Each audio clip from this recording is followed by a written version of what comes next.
Hi there, I'm Richard Clayman, and welcome to another episode of Unlocking the Leadership Door. I'm in a place where you probably don't want to be. In fact, you probably don't want to be here ever, at all. But if you needed to be, this is the place you want to be. You'd be thankful to have a place like this right here in Ottawa. I'm standing in a STEMI cardiac arrest acute treatment center. This is where, if you had a heart attack, for example, you would be brought here directly, hopefully. I'm standing in this room, and this room is in the Ottawa Heart Institute, associated with the University of Ottawa and the Ottawa General Hospital. The Ottawa Heart Institute is the largest cardiovascular institute of its kind in Canada. It treats over 80,000 patients a year in one way or another, coming through these doors or through its advances in prevention care, telemedicine, patient care. It's a world leader, and of those 80,000 patients, they rank it with a 98% satisfaction rating. This is quite a center.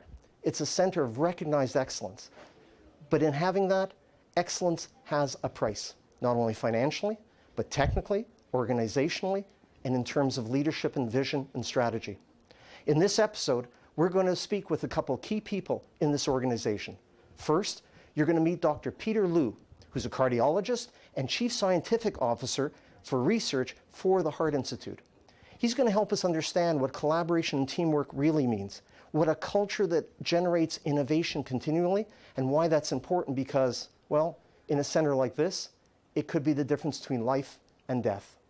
The second two gentlemen we're going to meet is Jim Orban, President and CEO of the Ottawa Heart Institute Foundation, the financial cornerstone of this institute, and Paul Labarge, who's the chairman of the board of directors for the foundation. Their work in securing financial sources and building up a $100 million endowment fund is critical to these medical professionals continuing their jobs working for us. So come with me, let's unlock the leadership door of the Ottawa Heart Institute. We're here with Dr. Peter Liu. Peter, thank you for joining us today. My pleasure. I want to talk about collaboration. We've talked a little bit about before this episode about all the different kind of teams that you have working together at the Heart Institute. I know that viewers are going to be watching this. They have organizations where they have different departments that are linked but not the same. So I want to talk about internal and then external communication, collaboration, if I could. Yeah. Okay. Well, there's no question that in terms of successful models of healthcare today, collaboration is absolutely key. Yeah. Whether we're talking about the operating room team in terms of the surgeon, the allied healthcare team, the nurses, and the imaging specialist, or we're talking about the outpatient care, or in fact, in terms of doing research with other institutions, with other global partners, that collaboration is absolutely key to success. That's terrific. I want to first go to internal collaboration, and then when you talk about international partners, I want to look at it in the external view. Right. Help me explore how you see collaboration occurring on a daily basis inside the Heart Institute. Yeah, so the collaboration we have learned is absolutely key in terms of bringing back the best of the skill sets of different people to address a single goal. And the single goal is really welfare of the patient. Now, when you have different teams, sometimes it's natural to have competition. Yes. And one team may view another type of team or another type of discipline in a certain way. What have you seen here in the Heart Institute in terms of fostering a culture, an atmosphere where collaboration is really encouraged? Yeah. What is it about the culture in the Heart Institute that makes that happen? So I think it takes at least three things, to actually make that happen. One is actually the shared goals and mission, and so that you have everybody not there because you want to show that you are the best in doing what you do, but in fact you are there because you can do the best for the patient, for example. And in this case, everybody try to always think, what is it that I can contribute that's really going to make a difference, and how is that we can work together to make that a seamless process. So that's, I think, so the mindset, the goal, and then the other aspect is actually the innovation. So it's sometimes difficult for an individual, who's used to a routine to do certain things in certain ways. But on the other hand, when you actually have a whole team of people who come sort of come up with great ideas on a daily basis, and you really actually feel very excited to be working in that environment, and every day, is really actually, looking for new solutions. It's fun to come to work. Absolutely, yeah. How do you garner the ideas that people have in their heads? How do you pull them out so that you actually improve what you can do on a daily basis? Yeah, so in fact, there's a lot of incentive, for people actually to come up with new ideas. And we always ask, are there better ways for what we're doing today? And of course, there are external constraints as well. We always have more patients coming in. Patient comes in, are sicker than what we see yesterday. And there's always cost constraints. So how do we actually solve these problems? And sometimes, there are new technology platforms that can come around that help everybody to communicate better. There are new tools that come around in which we can actually use, make everybody's life better and to make the patient's results better. But it takes a culture that's willing to listen to those ideas, right? Absolutely. Yeah. So the whole idea is that every day, we look to see we can actually do things better. There are companies like Hewlett-Packard and GE, for example, that's done very well partnering with people outside of their own areas for ideas and development and innovation. So tell me a little bit about, even though you compete with other institutions, how does that collaboration occur? Yeah, so it's very interesting that as we make advances, that there is what I call the competitive collaboration culture. So it is true that we're competing, but on the other hand, in many situations, in fact, collaboration makes the much better and a stronger competitive team when you're working together around the globe. And the reason that we go around the globe to look for the best is because of the fact that when we're dealing with health problems, it's really universal. I want to talk about measuring that performance and measuring the achievements that you're talking about. If you look at newspapers, TV broadcasts, they talk about how much money is going to hospital operations. If you listen to radio talk shows, sometimes they talk about people's complaints about waiting room times and lineups and how long it takes to see a specialist. So how does the Heart Institute measure success? Every company, every organization should have a metric system, an ability to judge how well or how not well they're doing. So how does the Heart Institute judge its performance? Yeah, so we have, in fact, a set of quality indicators and the metrics that we actually use on a year-to-year basis, for our own comparison, but also, for reporting purposes as well. So there are those standard quality indicators that include the processes of looking after patients as well as outcomes. So for example, in surgery, we're very proud of the fact that we have some of the lowest mortality and some of the best successes, and that's why Heart Institute is well known for that. And but there are these process issues, so in terms of do we have the teams together that can work in a very, very efficient fashion? Is it cost effective? Exactly, is it cost effective? And do we have the proper patient flow? And that patients, once they are in here, are they being looked after, in the most compassionate fashion? But at the same time, when they are going home, is there a gap? Is it a seamless type of transition? In terms of going to the community, going to rehabilitation center. So all those type of processes are monitored. And from the patient point of view, of course, patient satisfaction is going to be very, very important. So of course, we're always a little proud of the fact that the 98 to 99% of our patients are fully satisfied with their care. And so those are type of things that we monitor on an ongoing basis to make sure we're at the best of what we do.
We talk in a number of other episodes, we talk about the cost of training people, educating people. It's an ongoing requirement that organizations have, whether it's healthcare, whether it's business, whether it's nonprofit, but it carries a cost, and we're not always sure whether we're training and doing the right things. Now, the Heart Institute trains, I believe, almost 300 medical graduates and postgraduates on an annual basis, and provides continuing healthcare education and best practices training to other healthcare professionals. So it's a big requirement inside this institution.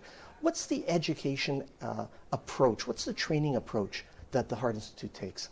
Yeah, so the classic teaching principle, in medicine is see one, do one, and teach one.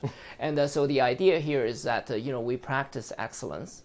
We set the model of excellence, and in this environment, we actually promote that excellence to our next generation. Obviously, it's absolutely critical for us to actually train the next generation of leaders who can carry the torch and be able to continue the innovation and the practice. I've read where the Mayo Clinic has a long-standing model that falls very closely like that. Yeah. They take the culture of excellence Absolutely. very, very seriously, and the legacy of it Absolutely. extremely seriously. Yeah, so this way it actually becomes part of the DNA, shall we say, of the young trainees that we have here. But at the same time, I think it's also the pleasure that the physicians, the nurses, everybody actually takes pride in the fact that we have, the experience, and we have learned, how to do things well, and that we want to actually pass on some of these wisdom, to the next generation, so that they don't have to repeat any of the mistakes, but at the same time have the skill sets to be able to actually continue the innovation, because medicine never stands still. How has teaching and training changed here over the years? Oh, it's actually very dramatic. So previously, a lot of it is, for example, didactic teaching, and previously there's a lot of kind of what I call the apprenticeship type of training. So you follow a doctor, and you do everything that a doctor does, and that's how the training is done. But now it's actually done with a much more interactive type of format. We have a lot of sort of live case demonstrations, simulation centers in which the various learning experiences are actually integrated in a very, very realistic setting. Now, you're the chief scientific officer, if we can call you that, Yes. for the Institute. And so I want to talk a little bit about research, because research is all about tomorrow. Yes. Acute patient care, we're in this room, this treatment room, this is where someone comes on an acute care basis. Companies have this problem all the time. Innovation, research, and development, or do we go for the results this quarter, this month, this year? How do you balance the need to continually have enough focus on research and futures and still respond to what's needed today? Yeah. How do you manage that balance? Yeah, I think we talked about earlier, so all the innovations we see that's actually applied today, in fact, comes from a lot of research and trial and error, over the last decades, and in which the distillation of success is what we apply to our patients today. But unless we innovate, we won't be able to actually do that for tomorrow. And so I think a lot of this comes down to the culture to talk about, and also vision and strategy. So the nice thing is that, we have just done our strategic plan. We know exactly where we want to go in the next 5 years and next 10 years. And the nice thing is that everybody in the Institute buys into that vision. And then the other aspect is that when you actually do these innovations, there are these steps that one needs to take. You are absolutely right, because our goal is, early detection of disease before any complication takes place, about personalized medicine, so we can actually apply new technologies and new treatments in a completely personalized way. Yeah. So these are things that we want to do for tomorrow, and but it takes actually individual steps to get there. So what we do is actually take the pieces of puzzle, do it individually at a time, and then when you step back 5 years later, you can see all of them fitted together. Okay, so you're saying it's a culture that supports it, that recognizes the need. But when the administration of this institution, of the hospital, the university, gets so much pressure on its annual budgets, what can you do to make sure you keep the resources, the financial resources you need to keep the tomorrows being planned? Right. And not give in, not fall under the bus, if you will, of acute care demands? Yeah. So there's one paradox in which people don't necessarily realize, because we're always under the pressure of patient volume and sort of budgets and things like that, is that innovation, it actually takes the innovation to actually achieve better results while saving money. So this is the biggest. So you want to save money, you got to spend money. Absolutely, it's a classic case. It's absolutely. The last question I want to ask you is about arrogance, which is a funny topic because I don't find any here. But when a company becomes, or an organization becomes very good, and the more elite, the more world-class it becomes, sometimes we've seen a type of hubris, that is a corporate or organizational arrogance comes in. You start to believe that because you're so elite, everything you do is good. And you start to ignore. We've seen that with Kodak many, many years ago when they basically ignored the digital age. We've seen it more recently with research in motion. Many of you are carrying Blackberries, where they ignored competitive indications and it passed them by.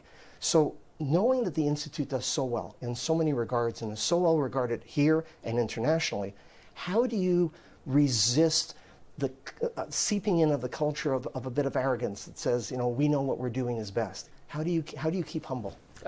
We know that the world changes all the time, and we are in the same boat rowing upstream all the time. The moment you stop rowing, you're going to be actually swept downstream. And so and there are many other boats in the river as well. So unless you are focused, you work together as a team, you have your efforts, all coordinated to achieve excellence all the time and pedal awfully hard, you're not going to be there. So so there's no question that it's easy to get to be good, but it's even harder to maintain that. And so we got to just have to work harder all the time.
Welcome back.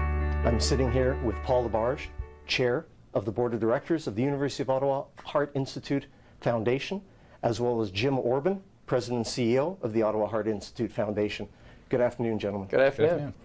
Organizations throughout Ottawa spend an awful lot of money on marketing and advertising and sometimes slogans, and you hear it and see it all the time. Not all of it's effective. The Ottawa Heart Institute's been very effective for quite a while in terms of getting its message out. So I'd like to try to explore through both of you the core elements of what your message has been. How do you take an organization's message that has so many different parts and make it an effective one? Well, my answer would be keep it simple.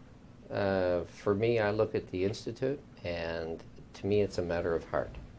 Bad pun, but it's actually very realistic in terms of what it means to this community. This community has adopted this institution. Wilbur Keon said he ate enough rubber chicken to build tires for cars from now until doomsday. He and Dr. Beanlands were up and down the valley so that there's a real affinity, a real understanding. But on top of that, you have a lot of people who go through the doors here every year, and this institute touches a lot of people. And so we try and respect their their friendship, their dedication to this institution, and we do keep it simple, because I think that's what it is. And if you combine quality research with excellent clinical care, then you will be building a message that is very, very easy to communicate. The complexity is in the details and the stories, but the stories themselves are about excellence. And that's really the story. We want to talk about teamwork for a little bit, because the board of directors of the foundation staff team is said to be one of the strongest that you can ask for an institution, let alone any organization. So I want to talk a little bit about teamwork, because people don't come up and sign up to be a director. They're selected, they're brought in, they're invited. You've got quite a selection of people on the foundation board. So talk to me a little bit about the skills and abilities that you're looking for when you're trying to build an effective team like that. Well, it can start at the top of that. It's a bit of a pyramid, and at the top it's leadership drives behavior. And from there you have to, we all come with different experiences, different ways of thinking through issues, different experiences in running our own businesses. But when you think about leadership, it has elements of being a cheerleader, being an innovator, being charismatic, having a strong personality. And I think that the real essence of putting a good team together is to identify those traits and understand that you want cheerleaders. We're not all cheerleaders, but you do want some cheerleaders on your team. You want innovators for sure. It's a very competitive field, and you need people thinking in an innovative way. And you need people with strong personalities. And I would argue, and it might come as a surprise to some people, that Dr. Wilbert Keon has a strong personality. I mean, a lot of them think of him as a mild-mannered Dr. Welby, perhaps. But the reality is that he had to be very tough-minded in his initial stage of a vision for this Heart Institute, and to carry it through the many barriers that he had to get across in order to make it a reality. Actually, I just want to jump on that for a second, because in almost all of our episodes we're looking at innovation as almost a requirement of leadership. If you aren't innovating, if you aren't looking to create positive progress, you're missing an element of leadership. But sometimes it takes a push to get past what people want to continue doing. We're doing this because that's the way we always did it.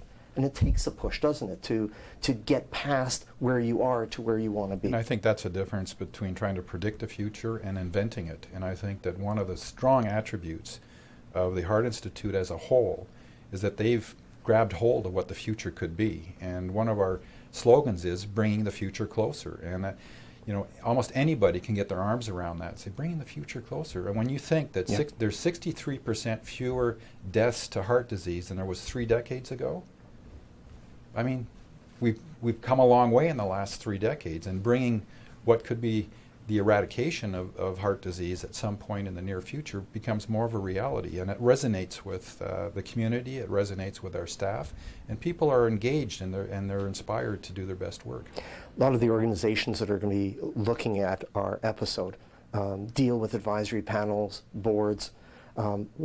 Where are the obstacles? Where are the danger signs in terms of an ineffective board? And then I want to talk to you about where you see the effectiveness, where you've seen the improvements in effectiveness that your board has gone through. Well, if you're a student of governance, a couple of things you'd notice.